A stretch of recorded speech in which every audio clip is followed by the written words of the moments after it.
Hello and welcome to Top Fives, the show of everything. Top Fives, presented by the Sex Effects. I'm Joey Parati. And I'm Shaun Day.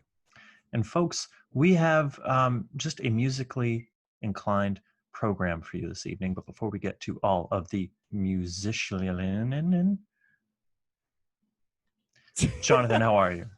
It sounded like Michelin Man. Michelin Man, yes.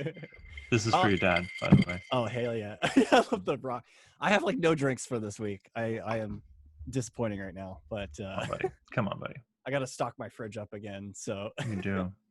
But I'm doing okay this week. Just working, and that's pretty much it. I was helping a friend of mine record some vocals at the studio in Pasadena today, which is pretty cool. And Nice. I met this very interesting composer. This guy, Martin Devich is his name. And he did all the music for the show ER, which is... That's cool. That's impressive. I don't know if it's still going, but he's been doing it for many years. It went on for, ER went on for like almost 20 years. Yeah. So it was super cool to be like just talking That's really to this awesome. gentleman about, his compositions and stuff. And yeah. And then I was just helping out a friend record something because they needed an engineer. So that was it. Nice, dude. Yeah. That's pretty much it, dude. Nothing much this week. Just kind of taking it day by day. I like it. Yeah. How you doing, Joey? I am exhausted. I'm great. Moving has been a lot of fun, but it's been a lot of running around and, setting stuff up, getting the apartment looking, you can see my little Arctic Monkeys poster from when we did Outside Lands in 2011. My whiteboards are getting up, and but me and Marty have just been walking everywhere and exploring. Dude, that's so I've been walking to North Beach like every day, and walked there this morning. Got some fagazza. Walked to my lady's house, which was fun. That was like a good 5.5 mile trek. So I've just been really kind of getting intimate with the city a little bit and just doing that. I'm exhausted, but it's been great fun, and just grateful to be where I am at the moment. So that's awesome, dude. And do you feel pretty settled into your place right now, or? For the most part, there's little things that are nagging me. So I cleaned up some wires, and I've got all these fucking typewriters that don't work. I happened upon a bunch of typewriters that don't work, and I need to get rid of them, and I want to sell them.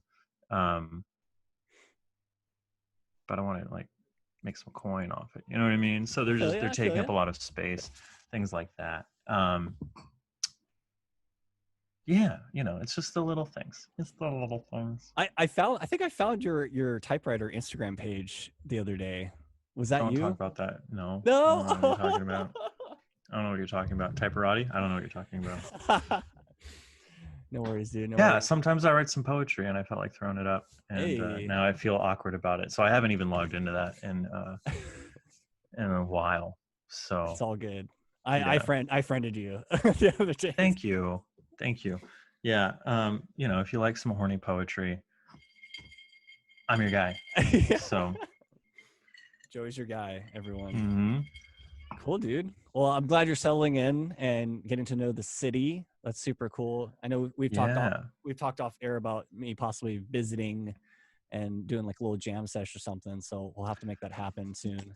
We will. And it can't just be a jam set. We got to record. We got do something. Ideas cooking in the do something mind oven there. Which will probably bring in my whole rig and stuff and microphones and shit. And maybe just set up in the garage and just bang out. Hey man, I got a microphone that plugs into my iPhone, and we could definitely. Heck yeah, dude. We'll use everything at our disposal, and I think it'll be between all of us. I think it'll be really cool. And yeah, we have a few demos like we're working on, and I think it's just kind of getting the band together and just kind of working stuff out. Yeah, I got a lot of ideas. I'm feeling very creative. Like I'm feeling very content and free in my mind, which allows me to be creative. You know what I mean? That's good, dude. Do you think like having a new space too is kind of helping with that as well, or? Not just a new space, but like it's my space. And I'm not talking about the, pioneering social media network. I'm talking about just a place that is my own, and so I'm very happy about that. I feel you, dude. Yeah. Cool. Yeah. Do we have any news? Pop culture news Pop ish culture. stuff? I can't think of anything crazy or big that's happened. I know we lost Lady Olenna, but that might have been the week before. I watched. I know this probably it might be a week or two already, but I saw the Dune trailer. Yeah, I saw it. It's A lot of alright. people It's were like, alright. it knocked my socks off. And I'm like, okay. Looks like Well, a big budget trailer. it's funny because I saw the original Dune movie on I think it's on HBO or something. Oh, And how was it? I've never seen it. I started it, but I didn't get a chance to finish it. So, but I was listening to Fat Man on Fat Man Fat Man on Batman? Fat Man on Batman. Now it's Fat Man And Beyond, Beyond, right? yes, Fat Man Beyond. Yes. But they were talking about the trailer, and I guess it seems like beat for beat, kind of the same story that's going to be kind of similar to the '70s movie that came out. And I could see that, like them updating it or whatever. But I am interested to finish the movie just to see like what that kind of lore is about, I guess. Yeah, I've heard. I mean, I know nothing about Dune. I know nothing about any of it, but I have heard that this adaptation is apparently much closer to the books. I don't know what that means, but that's what I'm hearing. So, yeah. Yeah, I don't know too much about it, but I thought I'd mention it because I feel like that's kind of like the only, I guess, like trailer thing that came out. Yeah, I mean, because Hollywood's halted. Batman got fucking COVID. Batman got COVID. Yeah, man. Yeah. Yeah. It's pretty wild.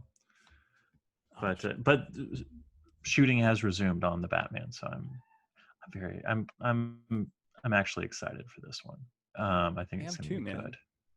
I am too. I'm kind of like itching to. My roommate hasn't seen Batman '89, so what? Yeah. Which roommate is this? Anna Maria, the older sister that I have, and so do you have the Schumacher Burton films?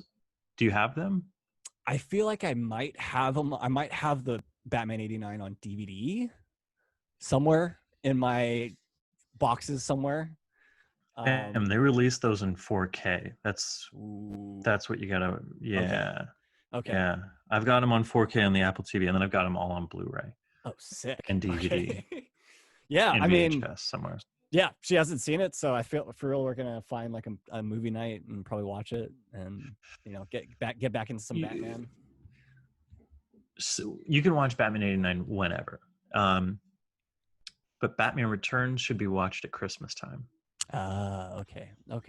It is a Christmas movie, technically a Christmas movie. So I'm throwing that into my rotation this year. Okay, cool. Yeah. But that's all I can think of for the Fantastic. Moment. Yeah. I can't. I mean, nothing's going on right now. Things are getting released. Oh, did I talk about this? I watched Woke on Hulu. What's this? Is it a TV show? It stars, it's a TV show. It stars Lamorne Morris, who was Winston on New Girl, my favorite character on New Girl. I've seen a trailer of this. Yeah. Yeah, I binged it. On the day that the sun never came out, on the red day. Holy shit! Okay. I watched that, and it's tough, right? Because it deals with race and race relations with cops, and it takes place in San Francisco. Yeah. And it's good and it's light, and it never goes too deep into those kinds of themes. But coming out in 2020, after the last several months, it felt like it needed to go much deeper than it did. You know what I mean? Got you. But I loved Lamorne Morris. I loved the supporting cast. One of the guys from Workaholics, the guy with the crazy hair, he's one of the best friends in it. He's very good. But yeah, great cast, and it's an easy watch. And, Lamorne Morris is just one of the most effortlessly charming individuals in television. He's great. And he was a writer on New Girl. I don't know that he was a writer on this, but, and it is loosely based off of an actual cartoonist. Interesting. Okay. Who lived in the Bay Area. So I liked it for all those reasons. And I think it was good, but it was getting kind of taken to task by critics for being too light on the race stuff. And, I see that point of view. I totally get it. but I do wonder, like, okay, when was this actually written and shot? And you know what I mean? Like, yeah. TV and movies, TV's quicker. TV's a lot quicker of a turnaround than movies, but like, these things are in the can for a year, 2 years before they actually see the light of day. So, you know what I mean? It's kind of an unfair judgment I on it, feel you. Yeah. but yeah, Cool. Well, yeah, okay, I should check that out then, because it's good. I saw the Yeah. trailer and it seems pretty cool. Woke. All right. We got some Whoa. TV recommendations. Yeah, and if you'll permit me one more, this Yeah. dropped this week. Pen 15 season 2. Oh, I love Pen 15. So the second Pen season 15 came out is then. it's so good, and Okay. I think I enjoyed the first season more, maybe because it was new and it was like a new kind of concept. But this one is, I think, just as well written, Okay. just as good. Um, some real laugh out loud moments, some things where I was like, "Wait, what?" and I had to rewind it. Um, I'm not gonna spoil, but yes, Pen 15 is great. It's still great. I can't wait for the next installment. They only gave us 7 episodes this time, which we waited over a year For 7, huh? for season 2, and it didn't, like, I want more. I so want more from these talented individuals. It's such a great show. So Cool. Ooh. yeah, I dig, dude. Yeah, I dig. I think I have to finish the first. I don't think I finished the first season. So Oh my god, what are you doing? What are yeah, you I doing? know. Recording music? Yeah. No, I gotta finish that, and I'll probably end up starting the second season. Just go Yeah, dive right into it's very good. It's it. very good. Cool. Yeah, I think that's kind of it as far as you know. Some pop culture news. Yeah. Do you want to get to some lists, Joey? I would love to get to some lists, my friend. Lists. Lists. Would you like to go first? Would you? How do you want to do either them? one? Hey, you go first, my friend. All right. Well, you sent me. Was it today? Was it earlier today? Mm-hmm. Yeah. You sent me a studio that's kind of around where you're living right now. It's on Polk Street. Yeah, it's called Bird Records Studios, Bird Records, or and Bird Recording Studios or something like that. I checked it out. It's super cool. I think it's a very interesting place, and it got Yeah. me thinking of like different like recording studios. I know we've done some recordings ourselves, and in our day, and I feel like I don't know that that many studios, but I just thought it would be interesting to like just count down your top 5 like recording studios, and maybe if it has some sort of connection to maybe the music or something you're listening to. So, what are your top 5 recording studios? It just reminded me of one. Ooh, little last minute addition. Fuck, yeah, and I've got to. I need to get this one in there. So I'm gonna strike.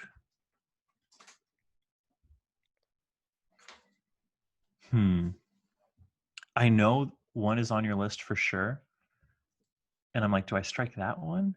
Because there's another one that I feel I would strike, but I feel like it probably is on your list, but it might not be.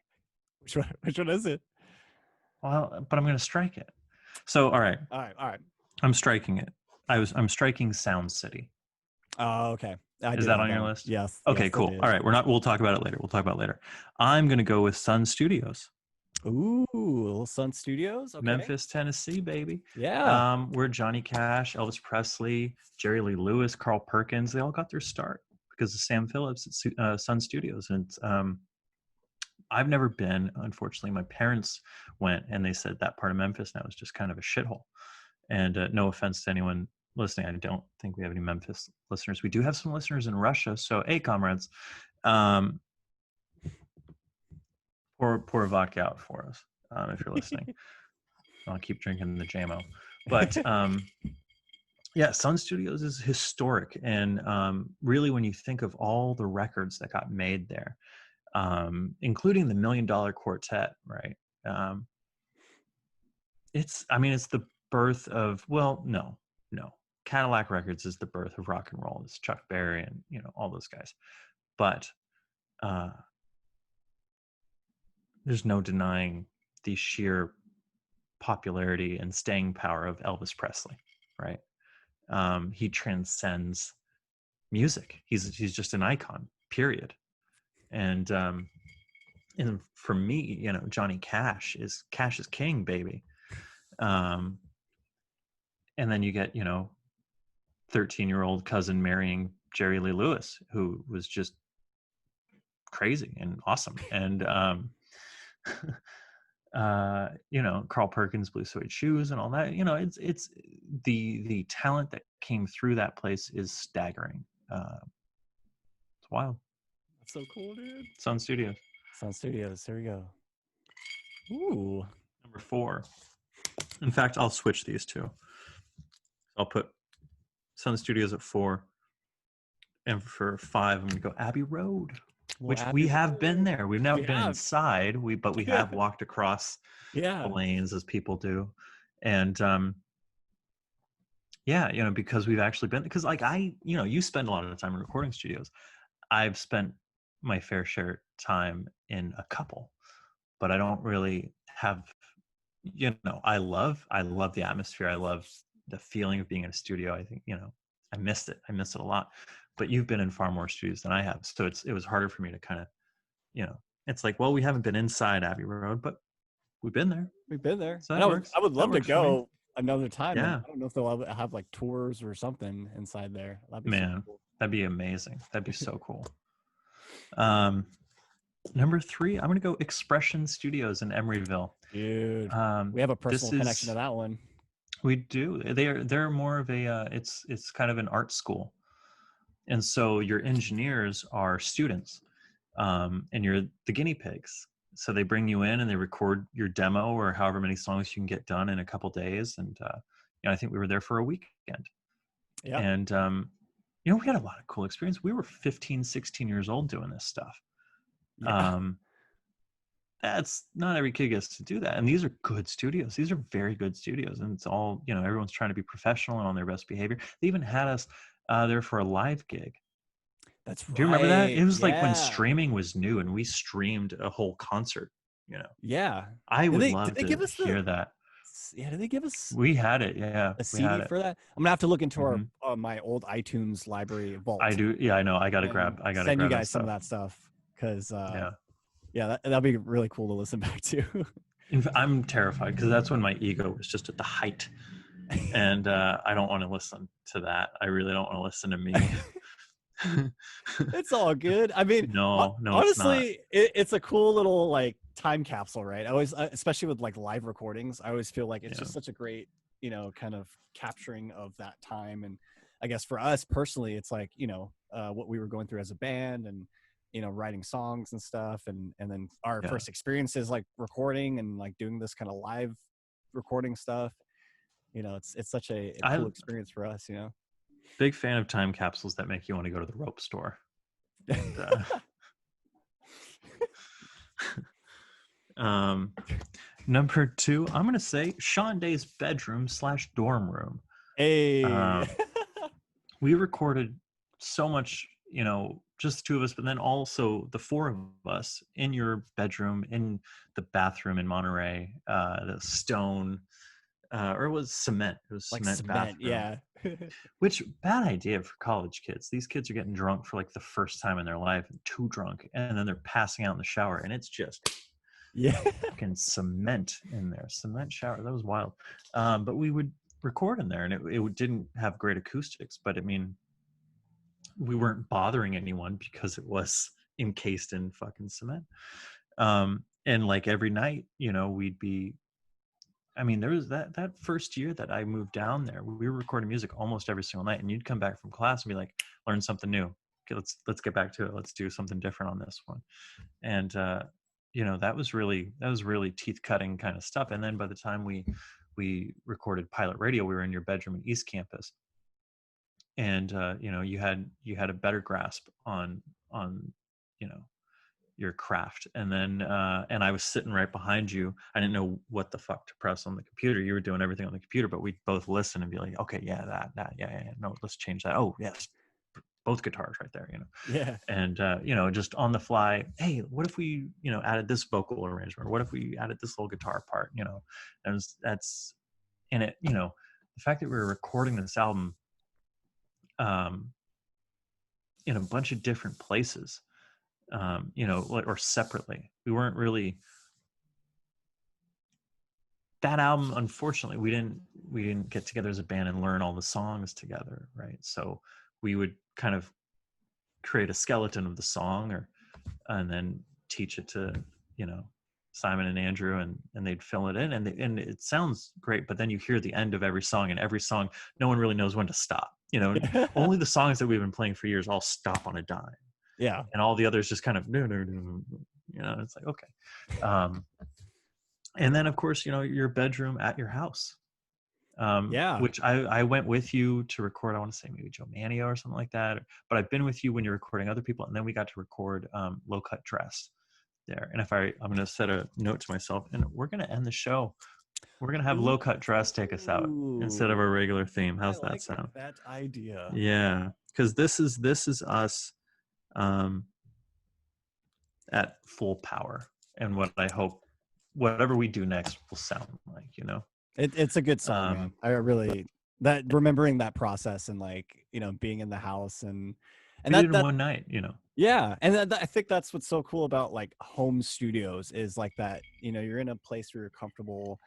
For the stuff we're doing, moving to different places on campus, we just had to settle in, and then that just became like my workspace, or a place where we recorded.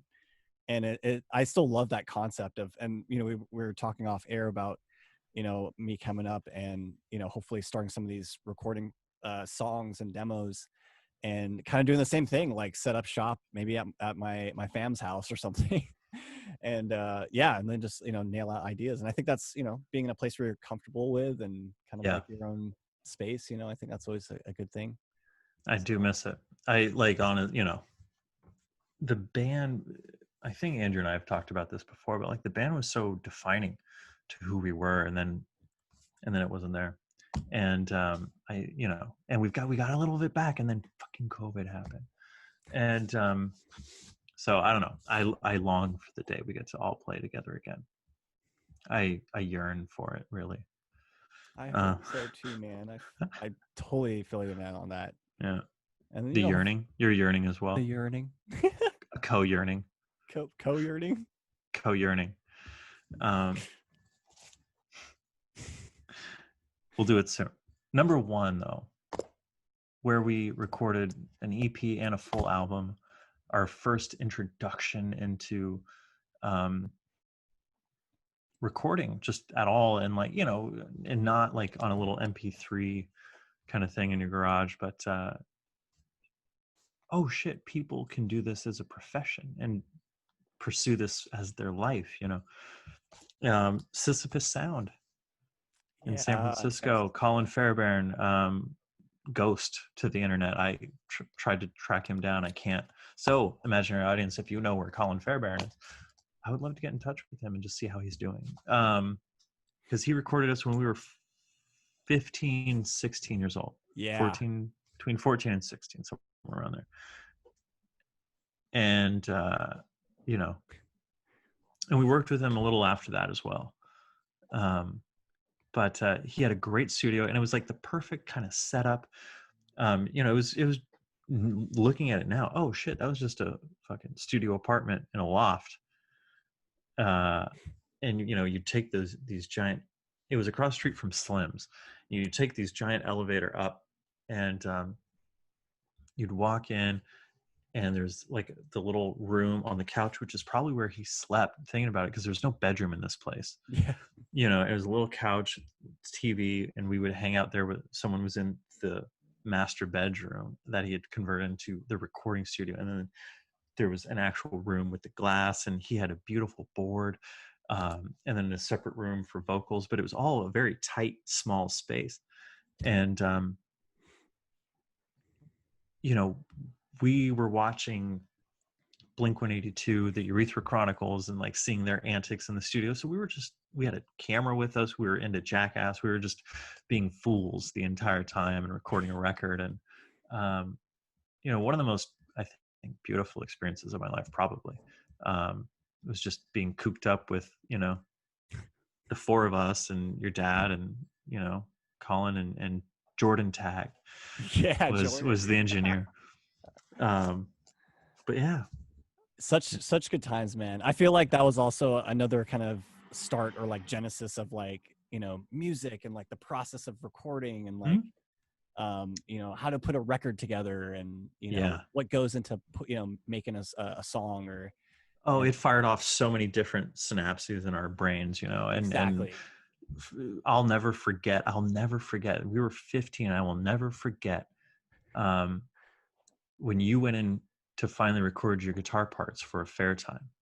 And we'd been playing the song in the garage, you know, for however many months. And you go in there and you're in there for like a good hour, just laying down different stuff every single take. And I'm like, we've never heard this before. This is amazing. Like, I'll never forget, you know, I mean, I've always known you're a very good guitarist, but in that moment, it's like, whoa, this dude, and he keeps it to himself. What a selfish little prick. But, you know, that was incredible. That was incredible to really, you know, just, I think the studio, I think out of everyone, you connected with it the most, obviously, because you have forged your path forward with that, you know, but I think that was the moment where you were just like, well, let me try this and let me try that, and, you know, at least from my perspective. And that was, I'll never forget that moment ever. I remember from that. Do you remember I think we were on the roof somehow of that place, or there was a way we were able to get on the roof, I think. Yeah. And there was like like a fucking skylight or something. It was like like the biker marathon, cyclist marathon, but it was like naked cyclists. They were naked cyclists. Cycling through San Francisco. Beautiful. I remember that very clearly. Not beautiful. Just, yeah, I totally, yeah, I agree with, I mean, yeah, just like, I guess, discovering my love for recording and also just the process and then, yeah, even as a band, I think it made us like a tighter band and you know, really kind of seeing like, even aside from the technical and all that kind of stuff, like it's just really like being able to like be a band together and really feel out what we want to express. And I think that was really for our age, especially, I think that was a very important moment. Well, the idea of just being able to kind of take the microphone and, hey, let's just swing it while you record or while you play, and like, oh, that's going to get a different sound. Well, what if we put it through this, or what if we do, you know, like when you're in the studio, you know, anything can be anything. And it's really like, you know, I struggle with it when I really sit down and think about it. I'm like, what do I enjoy more? Do I enjoy playing the songs live? Do I enjoy recording? And there's such different things. I mean, you can be in a recording studio and unfortunately not touch a guitar all day and be bored out of your fucking mind. But you know, you play a show and 45 minutes later, boom, it's over and you're sweaty and you're like, what the fuck just happened? You know, it's complete opposite ends of the spectrum, but somewhere in the middle they meet. And I can't choose what I enjoy more, to be honest with you. Probably playing live. Probably play live, yeah. But there's something really, really special about being in a studio, especially with people that you trust and can really be creative with and be goofy with and down a Red Bull with and go, what do you think about this? And you know, there you go. There it is. That's Chaos Theory. I like it. And I like how there's a lot of like personal stories behind some of these studios you've mentioned tonight. So that's super cool, dude. That's what I do. That's what I do. What I do. Oh my God. Well, my list of studios is kind of all over the place. Is it now? Okay, I'm going to start with number 5. That's a good place to start. Number 5. I did actually work at or interned at this studio. It was called Firehouse Recording Studios in Pasadena. What's with the quotation marks there, Shawnee? Intern. I was an intern, which I didn't necessarily work there proper, I guess, but it was cool, counts. Man. You were there. You went there every day. You earned your keep. I did my thing. Got coffee for people and stuff. But yeah, it was a cool studio. It was. I don't believe it's there anymore. I think they moved to a different state. I think it was like a label and a studio like next to each other. So I think they moved shop somewhere else, but with the name, it was built from an old fire station in the Very heart cool. of Old Town Pasadena. Love that. Super, I mean, quite a big studio. I remember meeting the type of like people that would come through there. I remember meeting Ivan Reitman, like who did Ghostbusters. Wild. Wild, yeah. So they had some pretty heavy like clients coming through there, and I guess mostly kind of like for like movies or TV composition. So they had like a big enough room to fit like on like brass ensembles and stuff like that. So it That's was very cool. a very interesting experience for me because I've just never been in a studio that big and with a clientele of like just a bigger scale. So it was really interesting to kind of get to learn how that type of studio works, and I thought it was really cool, and I enjoyed my time there. And I wish I could have worked there like full time as an actual person, but I think my time there just learning was good enough. So there you go. Beautiful. Love Beautiful. Number 4, I've got this is kind of a historical one. It's Hitsville, I guess Hitsville Studios or Motown Studios in Detroit, Michigan. it. Nice. I love this documentary. It's Standing in the Shadows of Motown, and they talk very dearly about that studio space and just all the songs that just got created from the Motown catalog. And Smokey Robinson, the Temptations, and of course the Funk Brothers, who were the main band behind a lot of their music. So it's amazing to think like just a small little space was able to just curate some of the most, influential music, I feel, especially with Motown and the type of music they brought out. So I think kind of similar to like Sun Studios, I think it had a historical and definitely a big mark on probably the music, musicians and bands moving forward. So yeah, Hitsville. I love that. Which I would like to go there someday. That's another place I'd like to go to. So I've got, it's tough with these. I don't know if there's really a good order for any of these, but I'm gonna go 3 Abbey Road Studios. Wonderful. Joey mentioned we've been to Abbey Road, and I've seen a lot of like, I guess they have like a lot of Abbey Road live videos. Like they do a lot like a series live. So I've seen a few videos of like their studio space, but apparently there's like a lot of different types of studios. Because generally with recording studios, you have like a Studio A, which is like the bigger studio. And you have like Studio B, which is kind of a smaller, kind of more intimate space. So I think like Abbey Road has like, I don't know, 4 or 5 of those rooms or something in there. It's pretty nuts. That's really cool. And of course, Beatles, recorded there. I also looked up Pink Floyd, Aretha Franklin has been there. So it's catered to a lot of popular and very influential bands over the years, and it's still going. It's still a very full-fledged popular studio, and I would love to one day go with you, Joey, and actually go inside and like take a tour or something. I don't know, one day. That'd be amazing. That'd be so cool. It'd be super cool, and maybe I don't know, a souvenir on the way. I don't know. So yeah, Abbey Road Studios for number 3. Well, I'm very curious what the next 2 are. Number 2, I've got Sound City Studios in Van Nuys.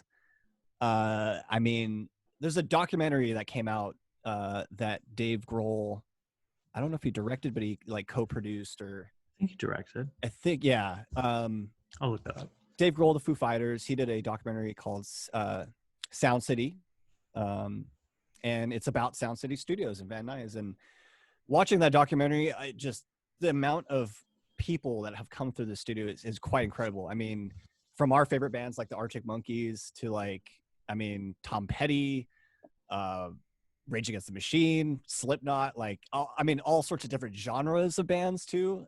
And I don't know what, I feel like the main reason why a lot of people went there was the kind of the sound acoustics of the room. And they weren't necessarily, I would say, like studio, appropriate, or, I'm not They're sure. Unconventional. And I think that's why a lot of people went to this place, is because of the type of sound it created. And of course, they have a beautiful Neve console, which is a very classic mixing board and recording. And I think Dave Grohl ended up buying that mixing board.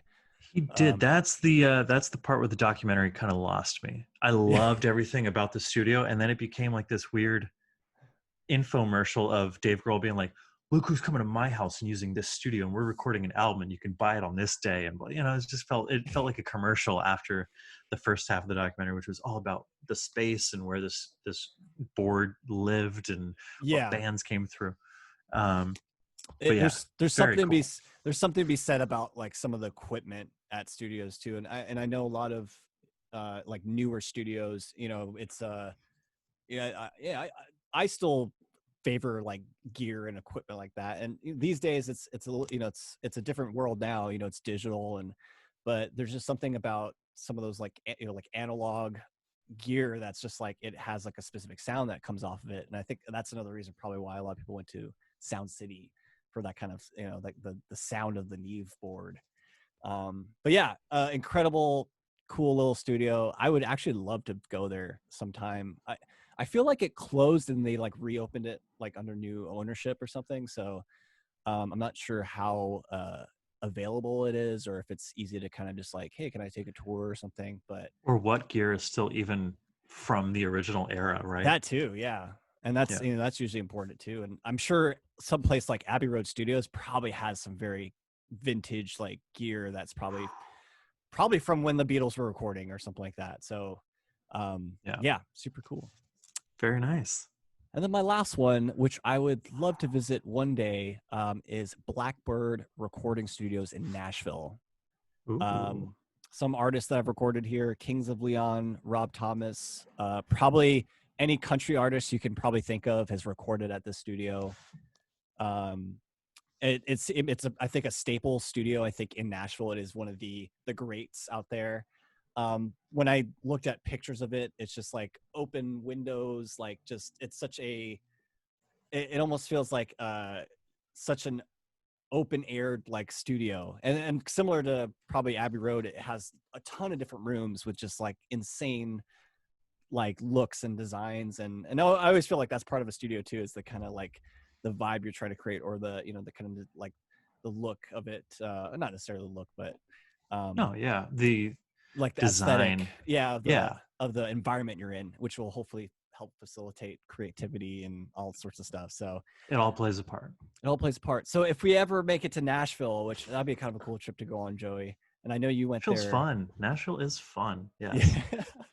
So that is one place I would like to visit, and I think it's a very staple recording studio, and it's probably, there's probably been so many bands and musicians, and maybe that's why I cater towards these as my top list, is because a studio, it's almost like it's a living, breathing place, and almost a part of history, depending on how long it's been operating and how many bands have come through there. So I feel like a place like Blackbird, Abbey Road, there are places that have stood the test of time and really have catered towards so many different musicians and bands over the years. And it's really cool to see that. And of course, I'm sure there's probably hallways of records and plaques or whatever in these places, but it's just really cool to be able to like be there and just kind of soak it all in and be in the same room that it has a spirit. Right? Those rooms have a spirit.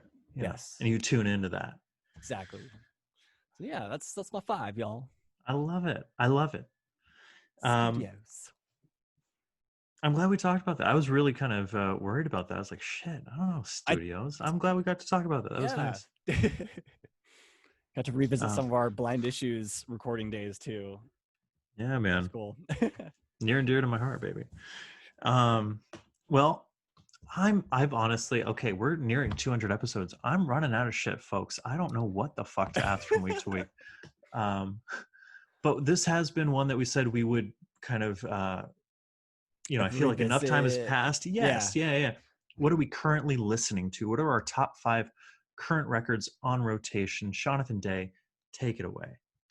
All right. So number 5, I've got some Elton John still on there. I think I might have put this on my last list, but I'm still rocking Goodbye Yellow Brick Road.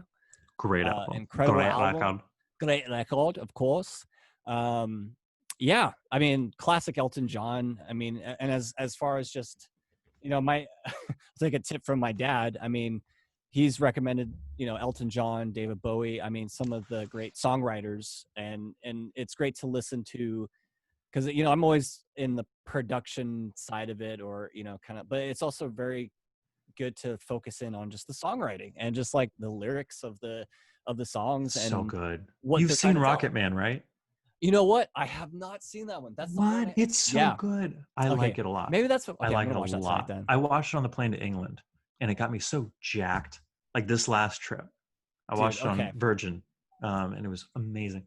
Um, and it's all about the relationship between Elton John and Bernie Taupin and their songwriting process. Oh, cool. Okay. And it's done in such a flamboyant musical style. It feels like Elton John's personality seeps through this entire movie. That's great. That's I great. think you'll really like it. But yeah, Goodbye Yellow Brick Road is a phenomenal record. It was the first record my mom ever bought with her own money, and she gave me that double album Ooh, years later.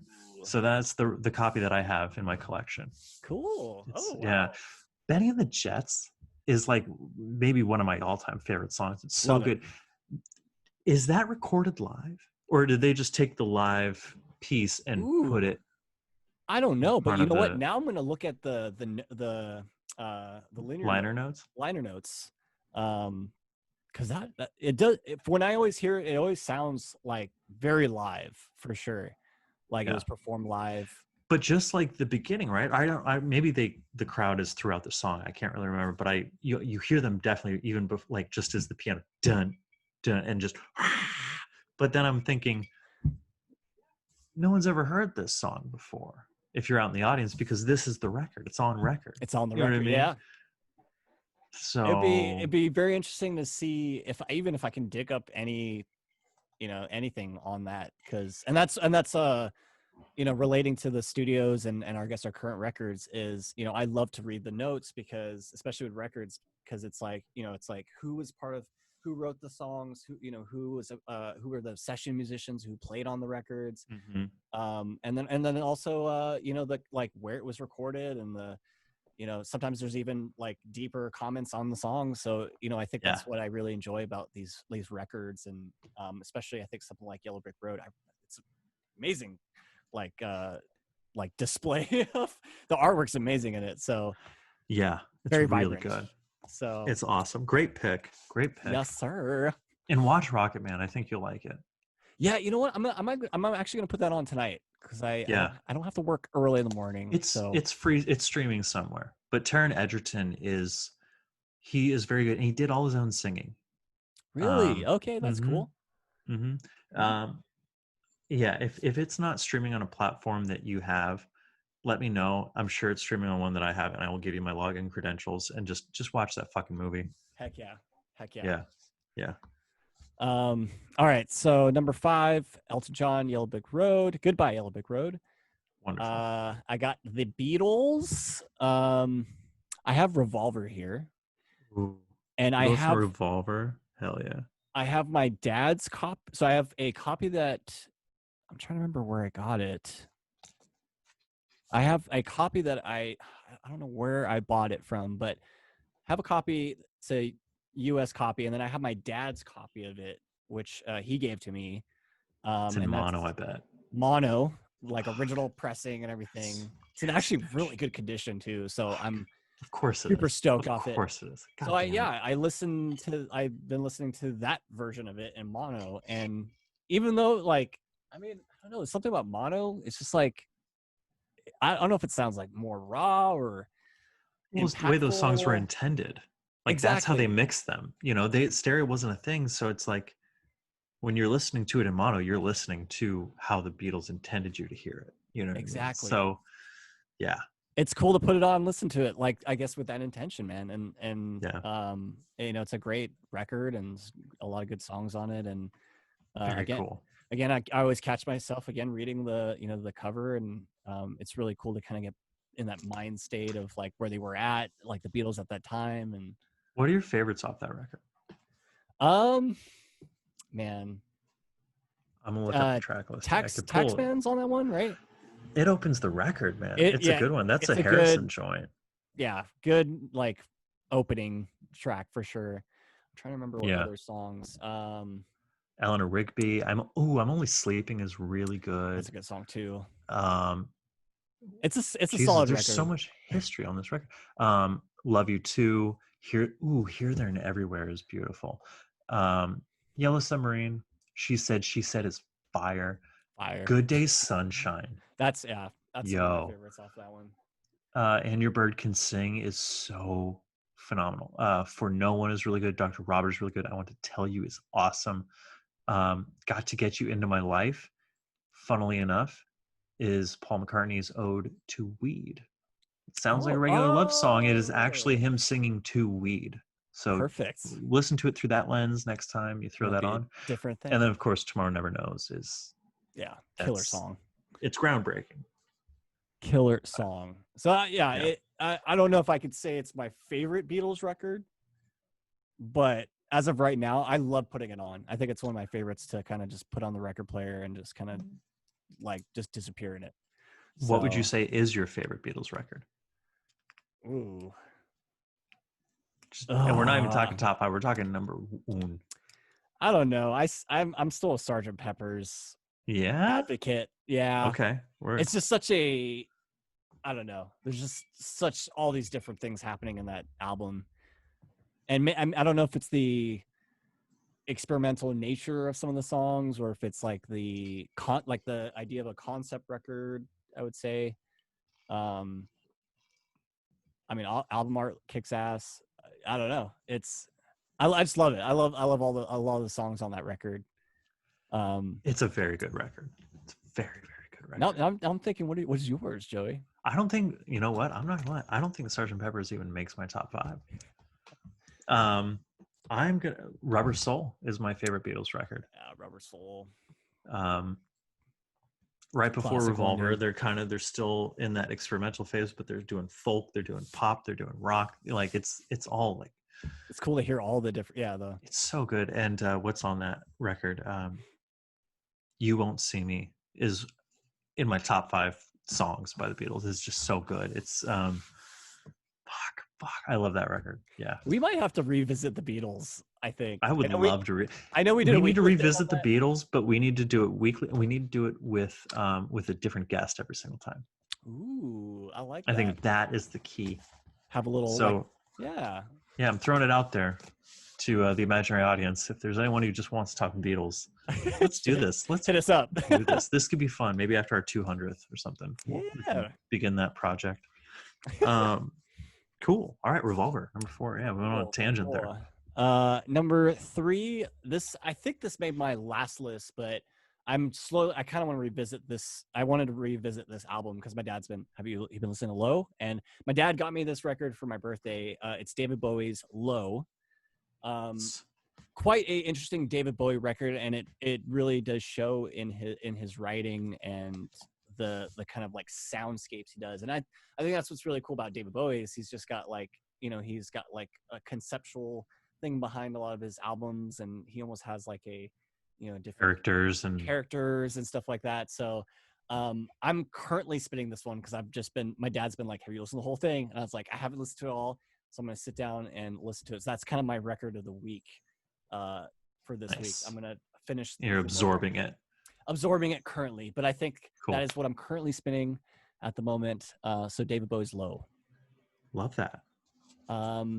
Number 2 is I think I talked about this on the podcast, but I got the Netflix show Dark. Their soundtrack, music composed by Ben Frost. And I finally had a chance to kind of like sit down and like listen to it just from a listening perspective, just sitting down, kind of try. It's kind of cool because with a original soundtrack for a TV show, you kind of like, you read the notes and it's like, oh, what was happening in the scenes of the show versus the music. And there's a lot of character like themes too. So it's kind of cool to like, kind of in a more isolated environment, just listen to like, oh, this is the theme of this character. And, how does it relate to some of the other stuff that's happening in the show? So It's a really cool one, and it was released on Invada Records, which is in, I think it's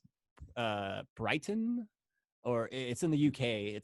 So they're the only ones like distributing the record right now, and they do a lot of like TV show, like Netflix show type releases. What I found really cool though, Invada Records, they do records, like vinyl records. They do CDs, and they also do cassette tapes, dude. And I don't have a cassette player, but I just thought that was like super cool to have like a collective item that is a tape player. So I might even just try to maybe just find a cassette player, dude, and right on. We'll see. So yeah, so that's another one I'm spinning right now. And then number one, of course, we talked Clash on our last podcast with my dad, and this one is my favorite Clash record. It's London Calling, dude. Wonderful. And quite a extensive record. It is. I think it's like four. It's a four disc, baby. Disc. Well, it's 2 discs, 4 sides.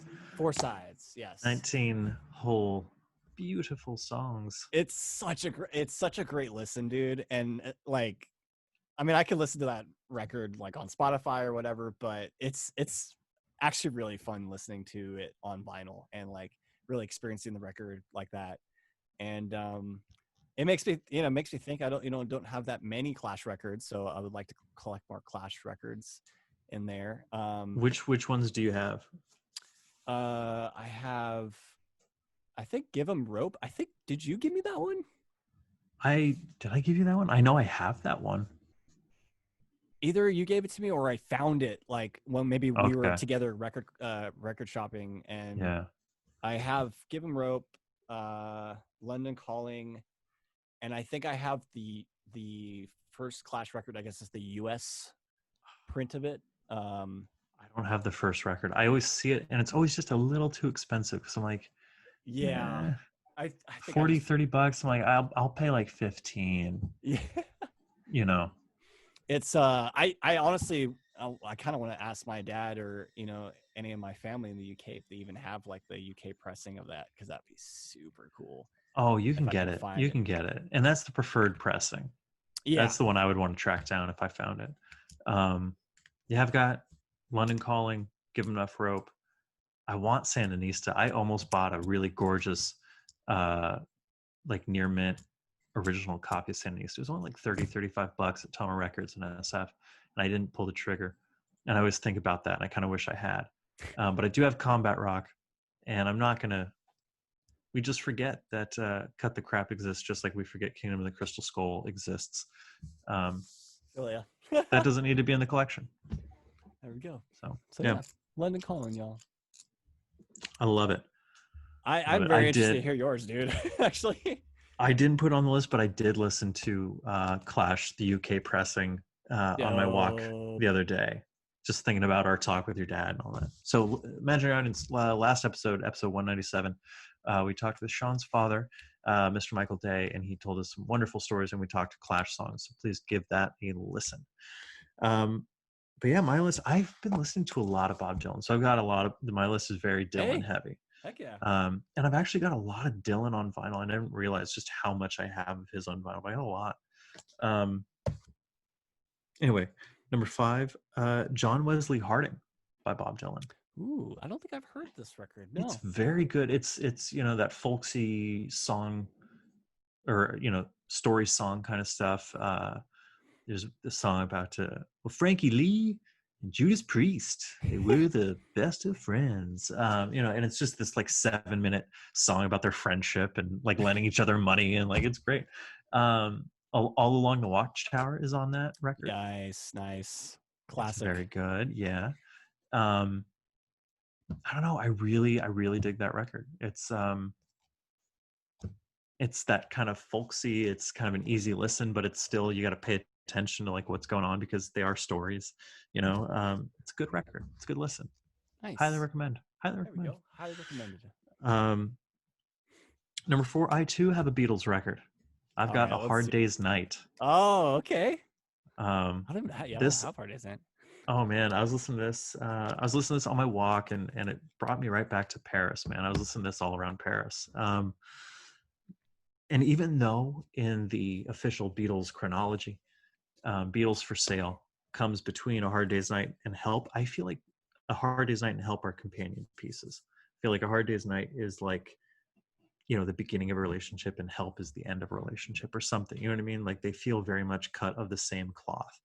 Um, where a lot of different other Beatles records feel very, very much their own thing. Like you couldn't confuse the White Album with Sgt. Pepper's. That's just not going to happen. You know what I mean? Um, but yeah, those two feel like companion pieces, and I kind of like that idea. Anyway, another Bob Dylan, Bringing It All Back Home. Hey, ooh, okay, Yeah, all right. very good record. I guess the standout that everyone would know is Mr. Tambourine Man. Yeah. There's some others that I'm blanking on the names of. Oh, Don't Worry, Mom. I'm only sighing. I've heard that one. That might be my MVP of the record, actually. Very good, very, very good. Anyway, I don't know why, but been listening to a lot of Dylan. Number 2, this is a throwback. Nimrod by Green Day. Ooh, that is a solid fucking record. That is and solid. they've referred to it as their London Calling. But man, because it has good riddance. It has Nice Guys Finish Last. It has does it have Minority? No, it has Hitchin' a Ride. Yeah, there's It's a got lot The of good Grouch. It's got King for a Day. It's got I think my favorite, it's got Scattered. It's got Prosthetic Head. Prosthetic Head is so, and it's an album ender. It's such a good fucking album. They always end their albums pretty strong. Yeah, I've been really like just getting to fucking Nimrod. Like, that's cool, man. Like, yeah. I gotta get some like classic Green Day. I can't believe I don't own like Dookie on like vinyl or something. You know what I mean? I don't think I do either. I think you know what? Honestly, I feel like I know my dad did. He had the CD when it like literally came out. He bought the CD. I bet. I fucking bet. Dude, that's awesome. Some Green Day, dude. Nimrod, baby. That's a good one. I gotta revisit that one. Yeah. Ooh. Okay. And number 1, an album that has quickly maybe broached the top 5 of like maybe my all-time, if not probably the top 10. Nashville Skyline, Bob Dylan. Hey, okay. This is it's his most, I think, accessible record. He does a different kind of voice. It's not the Dylan voice that you're used to. He's doing this weird country croon kind of thing, and it's soft, and it's it's weird. Anyway, but it's good. It's very good. And the album opens with him and Johnny Cash duetting, which is like, it was on my Spotify kind of random, and then I heard Cash and Dylan. I was like, what's this? And then I listened to the whole record. And like, the record's over in like 20-25 minutes. So, and if you're listening to it on Spotify like I was, and I'm just working, that album just was on repeat all day long, and I'd be like, wait a minute, it's back at the beginning already. Like, it just started, and it's really good. It's really, but oh gosh, what's the name of the song? Tonight I'll Be Staying Here with You is the album ender, and it's really good. And Peggy Day, love to spend the night with Peggy Day, very good. The kind of the one that everyone knows off this record would be Lay Lady Lay, lay across my big breast bed. But yeah, so that's, I don't know, that's Nashville Skyline. But yeah, Girl from the North Country is really good. Tonight I'll Be Staying Here with You. Songs just about like equal parts heartbreak and heartwarming, and I like that. Yeah, that's cool. Yeah. So very good record. Great record. I like that, dude. Okay, so is that one? So I don't have that much Dylan in my collection. So is that is that your record? Like, should I start with that as far as some Dylan, or is there? I think that's probably probably a good starting point, because all the songs are like 2.5 minutes long, where you listen to his early shit and it's not shit, but you listen to his early stuff and it's we're talking 9-8 minute songs. You know what I mean? It's just a lot. And it's all just acoustic guitar and harmonica. We're like, he actually has a full band in this one. And like, you know what I mean? Like, I think it's a nice entry point. I would give it a listen. It's only 20-25 minutes. Listen to it on your way to work and back. And it's a pleasant listen. Like, the songs are just nice. And, you know, you can just kind of, all right, this is good. You know, like, you know, where the other ones you're kind of like, I'm listening to fucking Dylan, like, you know, fucking Language and shit. But like, you know, this is just nice music. I really adore this record. I can't get enough of it. Whenever I don't know what to listen to, this is what I throw on. Okay. All right. Dude, awesome.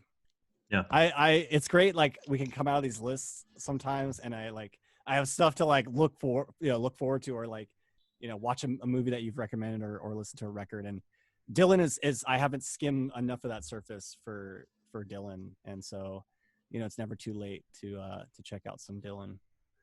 Hell yeah. Yeah, dude. I like the list. I think this is definitely one we're gonna have to revisit a few times. Maybe every like 50 episodes or something like that. Or yeah, I mean, even every few months. You know, I mean, like, we're always listening to new stuff. Me a lot less, than you, but you know, we're absorbing new stuff. You know, especially going. You know, I don't know how often. Well, record stores are just starting to kind of come back, but like, you know, oh, I got a Ronettes record. I think that's the last record I bought was Ronettes. So I got like Be My Baby on vinyl. But anyway, I don't know how often you're going to the record store, you know, but that's how I discover new music. I see something in the used bin for like $5. Yeah. I'll give this a shot. Let's try this out. And then it turns out to be just mind blowing. It opens up your world to new experiences, like we do, because we are the Beatles. We're all Beatles from Liverpool. From Liverpool we are. Remember those dark clubs in Hamburg, Paul? Of course I do. I booked them. I'm the leader of the Beatles. Good old Dewey Gax. That bit never gets old. It's so good. Yeah, records. That's what we're listening to, folks. Records. Yeah. I do want to give a special shout out. My buddy Roland sent me a housewarming present. Ooh. I haven't yet to have a chance to listen to it, but this will be my record going into next week. Teenage Fan Club, bandwagon-esque. So thank you, Roland. I'm gonna pop this in. Such a cool cover, dude. Very cool cover, and it came with a 45. Ooh, so I like that. Yes, pretty nice. That. Dude, that's awesome. Yeah, pretty cool. Yeah, Jonathan, do you have anything you would like to share with our dear, sweet, lovely, imaginary audience this week? I mean, be honest. Honestly, just a shout out again to my dad who joined us on last week's episode. I think it was such a pleasure to hear some cool stories. I know between Joey and I, we've heard a lot of stories from my dad. But, those were some new ones, though. Those are some new ones, yeah. So it was great having my dad on, and you know, we chatted the other day about how much fun we had on the show, and you know, I think definitely going to have him on again. Absolutely. In the near future. And yeah, I think you know, if you guys haven't listened to last week's episode, check it out. Please do. Yeah, that's my share for this week. Just a little shout out from last week. Wonderful, love it. Yes, sir. Joey, yes. What are you sharing for us this week? I've been just eating nonstop since I moved over here, and I just wanted to give some local eateries a shout out. 250 feet away from me is this place called Amarena, and it's the first meal that I had here after I moved in. Well, scratch that. Technically the second meal. First meal I had out, like sitting outside, dining, and I've been again. And yeah, my parents and my lady helped a lot moving me in and getting me settled. So that was where we have gone to kind of like, you know, all right, nice. Good neighborhood. I want to give Liguria a shout out. Best fagazza that I've ever had in my life. It's rosemary garlic. It's fire. this place, sells out. It's one of those places that when we're out and we're closed. But I get up early and I'm over in this part of the city now. So and it takes me 15 minutes to walk to North Beach. So I just do that walk in the morning. It's like 7:30. Oh shit, LaGuardia's open. Hey man, you got any Fagazza left? Yeah, all right, cool. Fuck, all right, score. Nice. Walk back with some Fagazza. Not bad that. And then tonight we had pizza for dinner. We had Za pizza. Pizza. Yeah. Okay. Pretty fire. Za Good pizza. stuff. What kind of pizza did you have? We had the pastato. So okay. Pesto potato, garlic. Dude, now I want pizza right now. It was fire. It was really good. It was really good. Nice. Yeah. Yeah, like man. That. Repping the local eateries, especially during this time. It's always good. That's actually probably the most exciting part about moving. I feel like kind of getting to know your surroundings and stuff. And yes, and my favorite part of like when we went to Europe was just wandering, getting fucking let's just start walking in a direction and figure it out. You know what I mean? And getting to kind of live that every day has been really wonderful. I really, the other day when I walked over to Alicia's place, walked through North Beach, past the strip clubs, to the Embarcadero, all the way down the Embarcadero, and then up to her place in Potrero Hill, and it really felt like I was in fucking Paris again. Like, after you had left, I was just wandering by myself, and just kind of like, fuck, all right, I guess I'm alone now, and it kind of brought me back to that. But it was nice, having Marty with me, one, and then just like, oh, I know people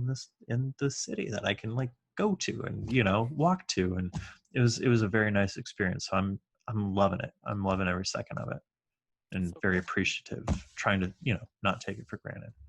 Yeah. But yeah. It's funny. I was literally talking to one of my coworkers today about our France trip, our Paris trip, and I was like, Did you talk about Amsterdam? Because we don't talk about Amsterdam. Briefly. Yeah. No, I was talking because we just got in the conversation about man, I want to travel like once this whole pandemic thing's over, and one of my coworkers has never really been to like Europe, so I was like, oh god, like Paris, it was just like amazing. Like my buddy and I, we walked everywhere, tried different coffee shops and different places to go to, and we literally, that was the best way to explore the city, dude. It was great. It was great. It was on our terms. We didn't have some annoying person trying to crack jokes while they're describing, this is wham. Like, no, it was on our terms. It was very nice. I liked it. Yes. Jonathan. Yes. Where can we find more of your work on the internet this week? You guys can find me on Instagram at ShaunDayMusic, on my website, ShaunDayMusic.net. I feel like I have a .com somewhere, but I have yet to attach it to the website, so that's .net so far. That's okay. Joey, where can we find your work on the internet? You can check me out on Twitter at Joey Prodi and on my website, joeyprodiscripts.com. You can check out the show at Top5Pod. It's TOPFIVE5 POD on Instagram, on Twitter at gmail.com, and on YouTube. We're on Facebook at Top 5 Podcast, and we're also on Apple Music, Google Play, and SoundCloud. So please give us a like, give us a listen, give us a follow, give us your love, and we will give you a lot of sexy time, love in return. A lot of sexy time, love in return. Until next time, I'm Joey Prodi. And I'm Shaun Day. Thanks for